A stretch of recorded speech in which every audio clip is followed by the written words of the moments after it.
Tenemos aquí el planteamiento de un ejercicio de balance con análisis financiero.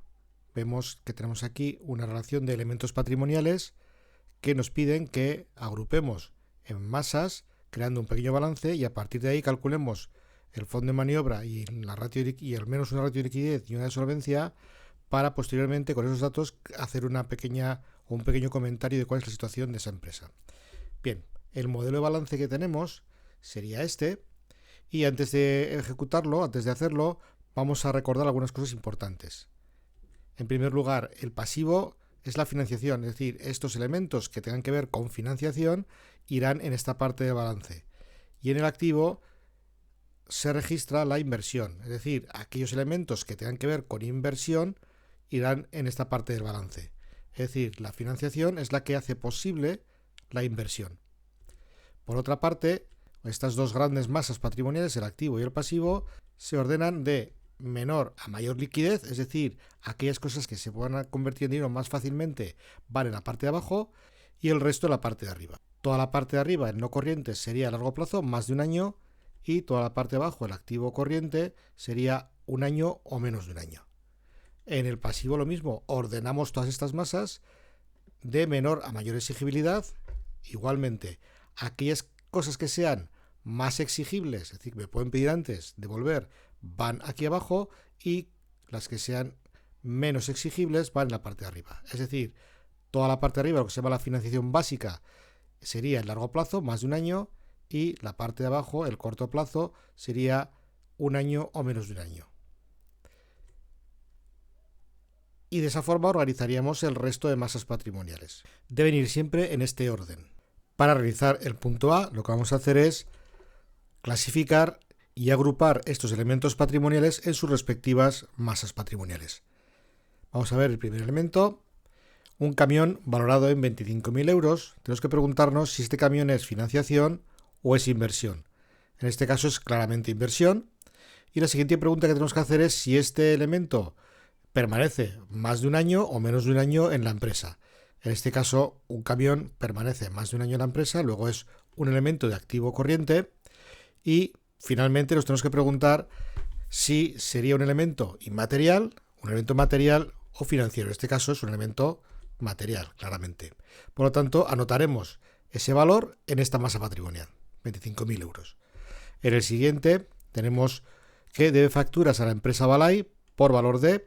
Es una empresa que hemos visto que se dedica a la compraventa de electrodomésticos, con lo cual Balay sería un proveedor para esta empresa y haremos lo mismo. Sería una financiación o una inversión. En este caso es una financiación. Las deudas financian a la empresa, con lo cual es una financiación. Y haremos lo mismo. Preguntaremos si es a corto o a largo plazo. A un proveedor hay que pagarle antes del año. Por lo tanto, estaría aquí. ¿Vale? Solo hay una masa en el pasivo corriente. Por lo tanto, estaría aquí. Tiene en caja lo mismo. Sería una inversión o sería una financiación. En este caso, la caja es el destino donde guardamos parte de ese dinero que teníamos. Por lo tanto, sería una inversión. ¿Vale? Entonces, de las inversiones, la caja es un elemento muy líquido, con lo cual debería estar aquí abajo, en esta parte, la parte del activo corriente. Y si clasificamos entre existencia, realizable y disponible, sería un disponible porque lo tenemos ya disponible para utilizarlo, con lo cual anotaríamos aquí los 4.500 euros. Y así iríamos haciendo con todos los elementos, ¿vale? Vamos a ir haciendo el resto un poco más rápido. Debe pagar en 12 meses un préstamo a Caja Rural. Si es en 12 meses sería a corto plazo, como tiene que pagarlo, estaría en el pasivo corriente, con lo cual anotaríamos estos 15 aquí. Lo que hacemos es sumar los dos elementos, es decir, no anotamos todos los valores, sino que anotamos el total, que serían 21.500. Siguiente, los socios han aportado la cantidad de. Todas las aportaciones de socios serían una financiación que no tenemos que devolver, serían fondo propio, con lo cual anotaríamos aquí ese valor. Sus clientes le deben documentado en facturas. La única masa que tenemos en el que se registran deudas, cosas que nos deben, sería el realizable, recordemos.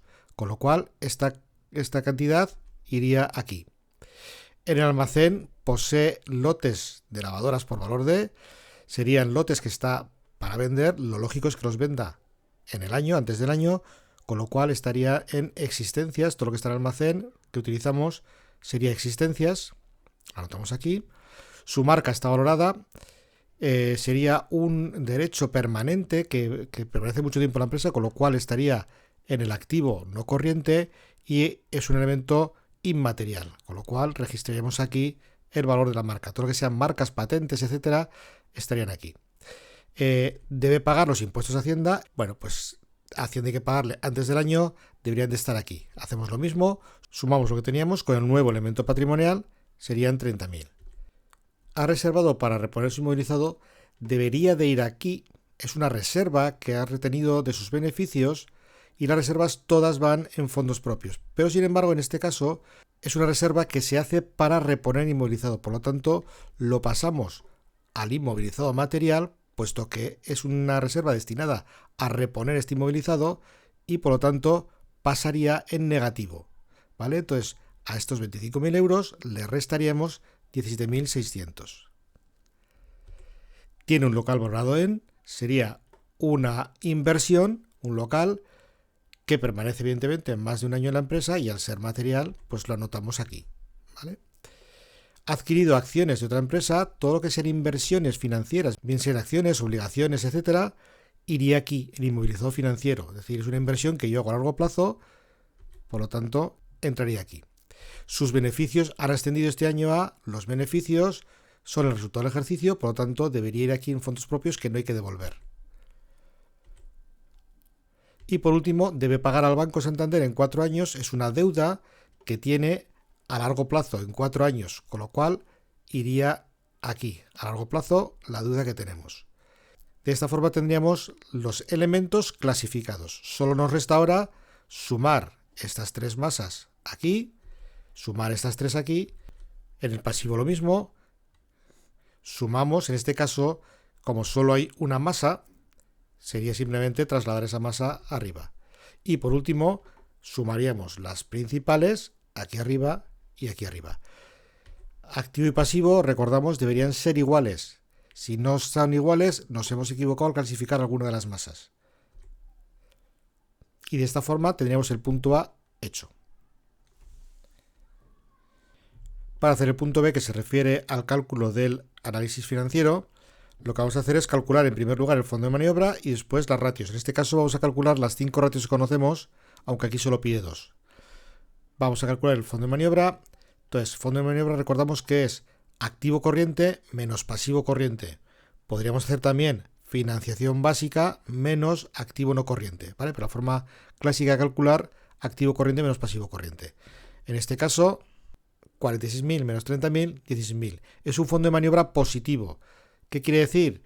Que la empresa podrá pagar sus deudas a corto plazo. Es decir, su activo corriente está financiado con pasivo corriente y una parte del pasivo no corriente. Con lo cual, tiene margen suficiente para pagar sus deudas, incluso aunque algunos de estos elementos no se acaben convirtiendo en dinero. ¿Vale? Bien, vamos a pasar ahora a calcular las ratios. Para eso ponemos las fórmulas que ya conocemos. La ratio de solvencia sería activo corriente partido de pasivo corriente. Recordamos que estas divisiones, estas ratios en realidad son comparaciones entre una masa y otra, ¿vale? Con lo cual estamos viendo, este sería la ratio del fondo de maniobra en realidad, y lo que estamos haciendo es comparar el tamaño de esta masa con el de esta. Y vemos que la masa de arriba es mayor que la masa de abajo, con lo cual estamos en unos valores que consideramos que son adecuados. Puede pagar sus deudas a corto plazo. Es solvente para pagar esas deudas a corto plazo. En el ratio de tesorería lo que vamos a hacer es eliminamos existencias y vamos a ver si es capaz de pagar sus deudas a corto plazo solo con el realizable y el disponible. Nos da un valor de 0,29. Este valor es muy bajo. Vemos que tiene una gran dependencia, su activo corriente tiene una gran dependencia de las existencias. Con lo cual, bueno, pues este sería una situación un poco complicada. En el siguiente, ratio de tesorería inmediata, lo que mide es si es capaz de pagar sus deudas de vencimiento inmediato, los que me puede pedir ya pagar. Comparamos el disponible con el pasivo corriente. Este ratio debería estar en torno al 0,3, es decir, las deudas inmediatas de una empresa pueden estar sobre el 30% de su pasivo exigible. En este caso es un valor bajo, con lo cual tendría también dificultades en pagar sus deudas inmediatas. Ya vemos que nuevamente tiene demasiada dependencia de sus existencias. En el ratio de garantía lo que hacemos es comparar el total de su inversión con el total de lo que deben. En este caso es un 2,6. ¿Qué es lo que mide esta ratio? Lo que mide es fundamentalmente si ofrece garantía a sus acreedores de pagar, en el caso de que tuviese que exponer todo su activo total para pagar una deuda. En este caso lo ofrece y con creces. Y por último, el ratio de endeudamiento, lo que hacemos es comparar o ver qué nivel de endeudamiento tiene la empresa. En este caso 0,3 es un valor correcto. Consideramos que es un valor, todo lo que esté por encima del 0,3 sería una situación correcta, tiene un volumen de endeudamiento adecuado, tiene una relación entre sus fondos propios y su pasivo exigible adecuado. Y este sería más o menos el comentario de las ratios. El comentario del resultado de las ratios, no nos quedemos simplemente en el valor, si es adecuado o no, sino lo que tenemos que hacer es sobre todo hablar de qué mide cada una de las ratios. Digamos que sería como definir las ratios, pero aplicadas a un caso en concreto. Entonces tenemos que decir si realmente es capaz de pagar, no es capaz de pagar, si es solvente, no es solvente, si tiene garantía, si está bien endeudada o no, ¿vale? Entonces no nos quedemos simplemente con decir da tal valor, pues es correcto o no es correcto. El comentario tiene que ir un poquitín más allá.